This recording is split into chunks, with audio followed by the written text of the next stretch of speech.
अस्सलाम वालेकुम। आज की हमारी वीडियो है कि यूके के अंदर जो वाइट पेपर बिल पास हुआ है 12 मई 2025 को, इसके ऊपर बहुत ज़्यादा डिस्कशंस हो रही हैं कि स्टूडेंट्स के लिए रिस्ट्रिक्शंस लग गई हैं या वर्क वीज़ाज़ के लिए या ओवरऑल यूके के वीज़ाज़ के ऊपर अब रिस्ट्रिक्शंस लगेंगी इमिग्रेशन की तरफ से। तो काफ़ी डिबेट्स चल रही हैं इस पे, कुछ फेक न्यूज़ भी सर्कुलेट हो रही हैं जिसमें स्टूडेंट्स को बताया जा रहा है कि अब आपका टफ हो जाएगा क्राइटेरिया। और तो बेसिकली ये वाइट पेपर है क्या चीज़ और इसकी क्या इम्पैक्ट होगा स्टूडेंट वीज़ाज़ के ऊपर या दूसरे वीज़ाज़ के ऊपर, ये हम आज की वीडियो में डिस्कस करेंगे। तो सबसे पहले तो हम ये अंडरस्टैंड करें कि वाइट पेपर एक बिल है जो कि गवर्नमेंट जो है वो इसको इसके ऊपर कंसिडर इसे करती है और इसके ऊपर डिस्कशन करके फिर इसके ऊपर जो है वो कुछ लॉज जो है वो या रिफॉर्म्स लेके आती है लॉ के अंदर। तो इसके अंदर अगर देखा जाए तो अभी तक एज सच कोई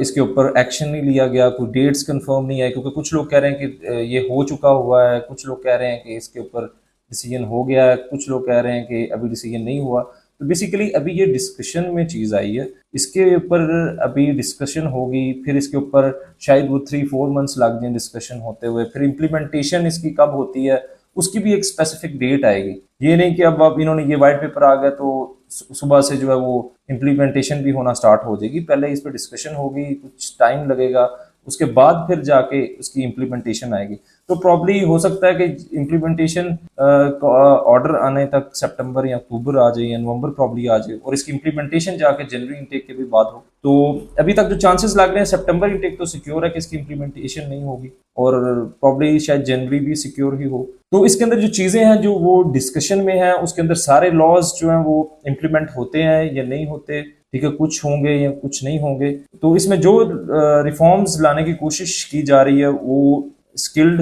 वर्कर वीज़ा पे है कि उनका आरकेएफ लेवल 6 हो, कि वो हाईली एजुकेटेड हो, जो कि स्किल्ड वर्कर वीज़ा में जाए। सेकेंडली, अडल्ट सोशल केयर जो है उसके ऊपर इन्होंने रिस्ट्रिक्शन लगाने की बात की है। और अगर हम उसके अलावा स्टूडेंट वीज़ा की बात करें तो वो स्टूडेंट वीज़ा के ऊपर भी कह रहे हैं कि यूनिवर्सिटीज़ जो है वो इनकी एग्जामिनेशन स्टूडेंट्स की इस तरह से करें इंटरव्यूज़ के अंदर जिससे उन्हें क्वालिटी का स्टूडेंट मिले जो कि केपेबल हो स्टडी करने में, बजाय कि जो स्टूडेंट्स कुछ असाइलम अप्लाई कर लेते हैं या कुछ स्टूडेंट्स जो स्टडी जो स्किप कर देते हैं, तो वो स्क्रूटनी अपनी इस तरह की करें कि उन्हें जेन्युइन स्टूडेंट मिले। और इसके अलावा हम देखें तो फैमिली वीज़ाज़ के ऊपर भी रिस्ट्रिक्शंस लगनी है और उन साथ में ग्रोथ के ऊपर भी उन्होंने एम्फसाइज किया कि ग्रोथ में हम कोशिश ये करेंगे हम जो हाईली टैलेंटेड लोग हैं उनको यूके के अंदर बुलाएं, यूके की इकोनॉमी भी ग्रो करे। और इसके अलावा देखें तो कुछ लोगों ने जिस तरह असाइलम, काफ़ी ज़्यादा स्टूडेंट्स ने, इवन के अनफॉर्चुनेट है पाकिस्तानी 10,000 स्टूडेंट्स ने असाइलम अप्लाई किया, वो 10,000 स्टूडेंट्स ने, जिसमें डिफरेंट है चीज़ों की बेसिस के ऊपर उन्होंने असाइलम अप्लाई किया, कुछ चीज़ें डिस्क्लोज करने वाली भी नहीं है। तो उसमें यह है कि उन्होंने ये भी मेंशन किया कि टैकलिंग अब्यूज़ के लिए जिन्होंने उनके सिस्टम को अब्यूज़ किया या सिस्टम को एक्सप्लॉइट किया, तो उनके ऊपर वो अब इस तरह के लॉज लाएंगे जिसकी वजह से वो उन चीज़ों को टैकल कर सकें ताकि जो सिस्टम को एक्सप्लॉइट कर रहे हैं वो एक्सप्लॉइट ना कर पाएँ। और इसके अलावा जो फॉरेन नेशनल ऑफेंडर्स हैं, कोई क्राइम वगैरह करते हैं, पहले तो ये उन्होंने मेंशन किया कि जो जेल में जाते थे हम उनको ही डिपोर्ट वगैरह करते थे। तो आप वो कह रहे हैं कि कोई भी कन्विक्ट है अगर किसी भी क्राइम में, तो हम उन्हें भी डिपोर्टेशन की भी पॉलिसीज उसके ऊपर भी सख्ती करें। और इसके अलावा इंग्लिश लैंग्वेज जो टेस्ट है उसके रिलेटेड भी कुछ डिस्कशन हुई है कि उनको भी हम इंक्रीज करें, आइदर एमओआई को वो ख़त्म करने की बात करते हैं या आइल्ट्स का स्कोर जो है वो या पीटी का वो इंक्रीज करने की बात करते हैं। ये तो अब टाइम ही बताएगा। और इसके अलावा ये भी डिस्कशन में है कि जो आईएलआर है, जो पीएसडब्ल्यू के बाद स्टूडेंट जो वर्क परमिट में जाता है उसके बाद आगे 5 ईयर्स के बाद इंडेफिनेट लीव टू रिमेन मिलता था, अब वो ये कंसिडर करें कि वो 10 ईयर्स के बाद मिले। और इसके अलावा पीएसडब्ल्यू के ऊपर भी डिस्कशन ये है कि पहले 2 ईयर्स का पीएसडब्ल्यू है, पोस्ट स्टडी वर्क वीजा, तो अब वो जो है वो भी इंक्रीज करके वो डिक्रीज करके 1.5 ईयर्स का कर दें, मतलब 18 मंथ्स का 24 मंथ से कम करके। और इसके ऊपर अभी फिर डिबेट्स चल रही हैं यूके की यूनिवर्सिटीज़ की तरफ से भी, इवन स्कॉटलैंड की यूनिवर्सिटीज़ की तरफ से भी, कि इसको इंक्रीज करके 3 ईयर्स करना चाहिए जबकि ये 18 मंथ्स का हो रहा है। तो ऑब्वियस बात है अगर 36 मंथ्स का होगा तो स्टूडेंट्स को भी टाइम ज़्यादा होगा कि वो अपनी फील्ड से रिलेटेड जॉब ढूंढे। उसके अंदर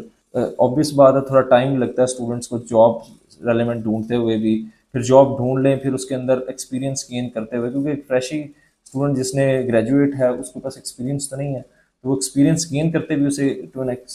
टाइम चाहिए, जिसकी वजह से वो फिर आगे फर्दर अपने स्किल्स को इन्हेंस करके जॉब कर सके। तो इसलिए आई गेस पीएसडब्ल्यू थोड़ा 3 इयर्स का होगा, तो इससे भी कुछ हद तक असाइलम भी जो है वो कम हो सकता है, क्योंकि अक्सर स्टूडेंट्स जो असाइलम अप्लाई करते हैं यहाँ तो वो ज़्यादातर फाउंडेशन के स्टूडेंट्स हैं, जिन्हें पता है 3-4 साल डिग्री करनी है, तो कुछ और फीसिस भी कुछ ज़्यादा लेके चले जाते हैं, वो फिर असाइलम की तरफ जाते हैं अनफॉर्चुनेटली। या फिर जिनका पीएसडब्ल्यू खत्म होने वाला होता है वो फिर असाइलम की तरफ जाते हैं। तो आई थिंक अगर टाइम ज़्यादा मिलेगा तो एटलीस्ट जो पीएसडब्ल्यू वाले स्टूडेंट्स हैं वो असाइलम की तरफ नहीं जाएंगे, वो यही कोशिश करेंगे कि हम स्किल सीखें और हमें टाइम एडिक्वेट मिले, इसमें हम फर्दर अपनी जॉब से रिलेटेड आगे हम वर्क परमिट में चले जाएं। तो ये सारी कुछ रिफॉर्म्स लाने की कोशिश की जा रही है। अब उसमें से कौन से एक्सेप्ट होते हैं कौन से नहीं, ये तो टाइम बताएगा, और ये भी जो है टाइम ही बताएगा कि ये कब से इम्प्लीमेंटेशन होगी, क्योंकि अभी इसकी कोई इम्प्लीमेंटेशन का टाइम फ्रेम नहीं आया कि इस टाइम से ये इम्प्लीमेंटेशन होगी, और ये भी कंफर्म नहीं है कि ये इम्प्लीमेंटेशन होगी भी या नहीं होगी, कितनों के कितने कितने रिफॉर्म्स पे होगी और किस तरह से होगी, ये भी कंफर्मेशन नहीं है। ऑल दो डिस्कशन एक चल पड़ी है मार्केट के अंदर, जिसके बहुत ज़्यादा लोग जो है वो इसके ऊपर डिफरेंट न्यूज़ बना रहे हैं। ठीक है, तो हम फिगर आउट कर रहे थे ये सारी न्यूज़ को। हमने यूके की प्राइम मिनिस्टर की जो स्पीच थी, उसके अलावा जो वाइट पेपर यूके की ऑफिशियल वेबसाइट की, इमिग्रेशन की जो वेबसाइट है www.gov.uk, उसके ऊपर भी ये मेंशन है सारे पॉइंट्स, तो हम वो भी कंसिडर कर रहे थे, और भी हम डिफरेंट सोर्सेज से चीज़ों को कंसिडर कर रहे थे, ताकि इसके ऊपर हम इन डेप्थ स्टडी करके उसके बाद एक डिटेल्ड वीडियो बनाएं। तो ये है आज की हमारी वीडियो, जिसके अंदर हमने ये डिस्कस किया है कि क्या रिफॉर्म्स पॉसिबल हैं जो आ सकते हैं, और इसकी कब तक इसकी इम्प्लीमेंटेशन की पॉसिबिलिटीज़ हैं। तो ये थी आज की हमारी वीडियो। होप सो आपको वीडियो पसंद आई होगी। Thank you. और कोई भी स्टूडेंट्स जो हमारे थ्रू प्रोसीड करना चाह रहे हैं, आइदर वो बैचलर्स के लिए या मास्टर्स के लिए एमओआई के ऊपर, तो वो हमारे दिए हुए नंबर्स के ऊपर कॉन्टैक्ट हमें कर सकते हैं और हमारे से अपना केस प्रोसीड कर सकते हैं। Thank you. अल्लाह हाफिज़।